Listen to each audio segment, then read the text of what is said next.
बिस्मिल्लाहिर्रहमानिर्रहीम अस्सलामु अलैकुम वरहमतुल्लाहि वबरकातुहू। आई होप कि आप सब बहुत अच्छे होंगे। मैं इस दुआ के साथ अपनी वीडियो को स्टार्ट करूंगी कि अल्लाह ताला हर औलाद को उसकी वालिदैन की आंखों की ठंडक बनाए और सभी रिश्तों में खूब मोहब्बत अता फरमाए, आमीन। आज का जो हमारा टॉपिक है वो ये है कि हम किस तरह से अपने बच्चों को अल्लाह और रसूल से मोहब्बत करने वाला बनाएं, अल्लाह और रसूल की बात मानने वाला बनाएं, अल्लाह और रसूल का फर्मा बरदार बंदा बनाएं। तो इसके लिए मैं आपको 4 पॉइंट्स देने वाली हूँ जो बहुत अमेजिंग हैं एंड सो इफ़ेक्टिव हैं। तो इनको आपको ज़रूर पूरा सुनना है, वीडियो को लास्ट तक देखना है ताकि आपको इन पॉइंट्स को आप समझ पाएँ।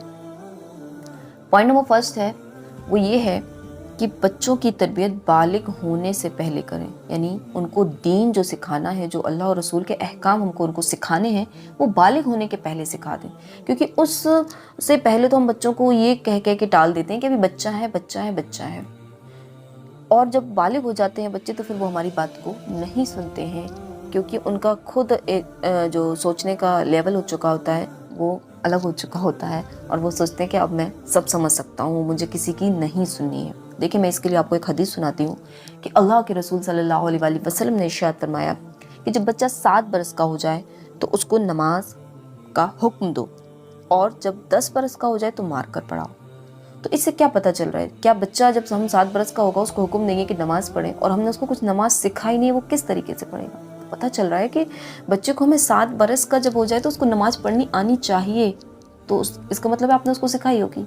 और 10 बरस का हो जाए तो उसको मार कर नमाज पढ़ने का हुक्म है। तो इससे साफ पता चल रहा है कि हमें बच्चे को बालिग होने के पहले पहले जो है वो दीन के अहकाम सिखाने हैं, अल्लाह रसूल के फरमान सुनाने हैं, उसको सिखाना है कि हमें क्या करना है और हमारा दीन हमसे क्या कहता है। तो ये पॉइंट नंबर फर्स्ट हुआ।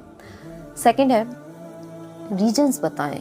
ये मैंने बच्चों के अंदर बहुत ज़्यादा देखा है कि वालिदैन यकीनन उनको बताते हैं कि देखो ये करें, ये नहीं करना है, ये नहीं करना है, ये करना है, इस तरीके से बताते हैं, लेकिन बच्चे तलाश करते हैं रीज़न। आप देखिए, छोटे बच्चे होंगे, आप उनको मना करेंगे कोई चीज़ आपको ये टच नहीं करनी है, वो उसको और हाथ लगाएंगे और हाथ लगाएंगे।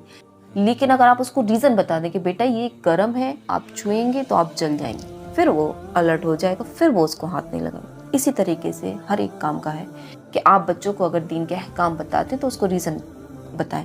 आप कहें मुझे खुद नहीं पता, तो देखिए, बच्चे माँ बाप बनना कोई आसान काम नहीं है, बच्चों का की परवरिश आसान काम नहीं है। आप उसके लिए आपको अपनी स्टडी करनी होगी, आप बुक्स पढ़ें, आप बयानात सुने, आप उनकी रीज़न खुद सर्च करें, तो ताकि आप बच्चों से कोई बात कहें तो आप उनके क्या का जवाब दे सकें, क्यों का जवाब दे सकें, किस लिए, इन सब के उनके जो सवाल होते हैं बच्चे के, ये करना है तो क्यों करना है, तो आप उनको बता सकें।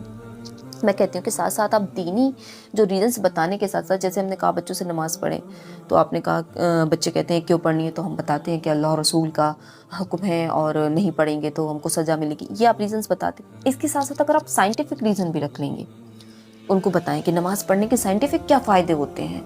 हम जब उठते हैं, बार बार बैठते हैं, तो इससे हमारी बॉडी की एक्सरसाइज हो जाती है। जब हम सजदे में जाते हैं तो इससे हमारे ब्रेन पे क्या असर पड़ता है। इसी तरीके से हम जब वुज़ू बनाते हैं तो हमें दीनी फ़ायदे क्या हैं कि इससे हमारे गुनाह झड़ जाते हैं। साइंटिफिक फ़ायदे क्या हैं कि इससे डिप्रेशन नहीं होता है जो वुज़ू बनाते हैं। तो इनकी आपको क्या करनी होगी, स्टडी करें, ताकि बच्चों को आप उनके रीजन्स में जो उनका क्यों का जो उनका सवाल होता है उसका जवाब आप अगर दोनों तरीके से देंगे ना, क्योंकि देखिए आजकल चूँकि साइंस का दौर है, तो दोनों रीजंस अगर आप बच्चों को देंगे तो इसका बहुत फ़ायदा होगा और बच्चे आपके दीन की तरफ माइल होंगे। उनको जो है वो आसान भी हो जाएगा। देखिए, अगर हमें किसी काम के करने का रीज़न पता हो, अगर मुझे पता है कि मुझे नमाज़ पढ़नी है तो उसके क्या फ़ायदे हासिल होंगे, तो ईज़िली हम उसको कर सकते हैं। लेकिन अगर हमें उसके रीज़न्स ना पता हो, एक तो देखिए हम बच्चों को इतना अल्लाह रसूल का मुहिब बना दें कि उनको रीज़न्स की ज़रूरत ना पड़े, लेकिन नहीं, बच्चों के अंदर क्यूरियोसिटी होती है। मैं कहूँ कि इंसान के अंदर क्यूरियोसिटी होती है, वो जानना चाहते हैं कि क्यों।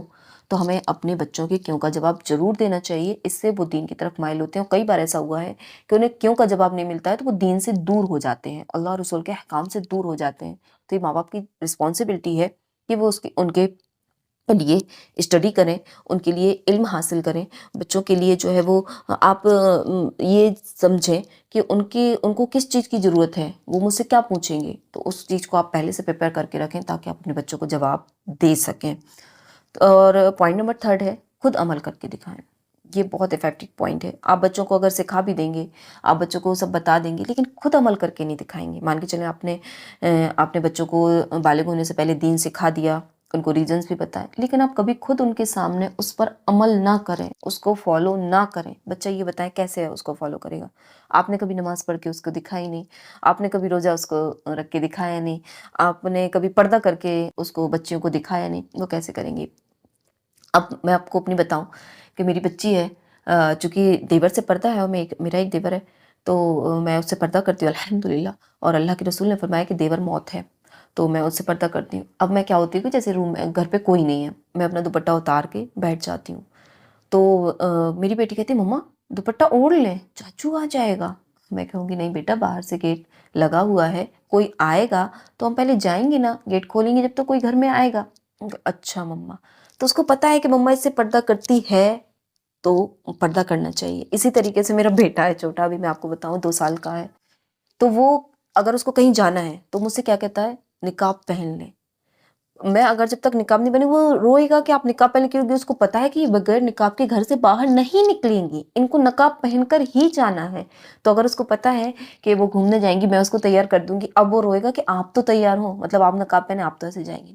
تو دیکھیں بچوں کو کر کے دکھائیں. آپ نے بھی دیکھا ہوگا جب ہم نماز پڑھ رہے تھے، کتنا ہی چھوٹا بچہ ہو، 2 سال کا 3 سال کا، جیسے بھی اس سے نماز پڑھتی بنے گی وہ نماز پڑھے گا. تو جب آپ کو وہ بچپن سے نماز پڑھتے ہوئے دیکھے گا، جب آپ کو وہ بچپن سے بچیاں پردہ کرتے ہوئے دیکھیں گی، جب آپ بچیوں کے سامنے، آپ بچوں کے سامنے روزہ رکھیں گی، بچپن سے دیکھیں گے، تو میں نہیں سمجھتی کہ بچے اس چیز کو نہ سیکھیں، یقیناً سیکھیں گے. اور سب سے اہم چیز یہ کہ بچوں کو تربیت میں جب آپ اپنا عمل دکھاتی ہیں نا، یہ بچوں کو بہت زیادہ اثر کرتا ہے، اور یہ ان کے میموری میں جا کے بیٹھ جاتا ہے کہ میری مما نماز پڑھتی تھی، میری مما تلاوت کرتی تھی، میری مما سچ بولتی تھی، میری مما جو ہے وہ پردہ کرتی تھی، وہ جب چھت پہ بھی جاتی تھی تو اپنے سر کو کور کیے رہتی تھی. بچیوں کی عادت میں آ جائے گا کہ مجھے بھی سر کو کور کرنا ہے. ٹھیک ہے، میری پوائنٹ سے ہوا. اس کے بعد ہے پوائنٹ نمبر 4، اور جو مجھے بہت پیارا پوائنٹ لگتا ہے، کیونکہ اس سے بہت زیادہ روحانی تربیت ہوتی ہے ہماری بھی، ہمارے بچوں کی بھی. وہ یہ ہے کہ آپ اپنے بچوں کو درود کا عادی بنائیں، درود پاک پڑھنا ضرور سکھائیں. دیکھیں بچوں کی ایج کے حساب سے، اگر آپ کا زیادہ بچہ چھوٹا ہے 10 پڑھے گا، آپ اس کو 10 بیٹھ کے پڑھائیں کہ چلیں آئیں ہم اپنے نبی پر درود پڑھتے ہیں، اس سے اللہ تعالیٰ ہم پہ رحمتیں بھیجے گا، اس سے اللہ تعالیٰ ہمارے دل میں نور پیدا کرے گا، اس سے اللہ تعالیٰ کل قیامت کے دن ہمیں بخش دے گا، ہمیں جنت میں ڈالے گا. ایک درود پاک پڑھ، محبت، اس سے ہمارے نبی ہماری درود سنتے ہیں. یہ پیاری پیاری باتیں بچوں کو بتائیں، درود پڑھنا سکھائیں. یقین مانیں بہت پیاری تربیت ہوگی بچوں کی، کیونکہ اس سے روحانی کنیکشن جب اللہ کے نبی سے ہمارے بچوں کا جڑ جائے گا نا، پھر میں نہیں سمجھتی کہ بچہ کہیں بھٹکے گا اور وہ اللہ اور رسول کا محبوب نہ بنے. تو ضرور درود پاک کی عادت ڈالیں، رات کو سوتے وقت بھی کچھ درود پاک پڑھنے کی عادت ڈلوائیں، اور دن میں کوئی وقت خاص کر لیں، تسبیح لے کے خود بیٹھ جائیں، اپنے بچوں کو بٹھا لیں کہ آئیں بیٹا درود پاک پڑھتے ہیں. امید کرتی ہوں کہ آپ کو یہ 4 پوائنٹس بہت اچھے لگے ہوں گے. اچھے لگیں تو اپنے فرینڈس میں اس ویڈیو کو ضرور شیئر کریں، اپنے بچوں کے ساتھ، اپنے بچوں کی تربیت میں ان 4 پوائنٹس کو ضرور عمل میں لائیں. اللہ تعالیٰ ہم سب کو ان پر عمل کرنے کی توفیق عطا فرمائے.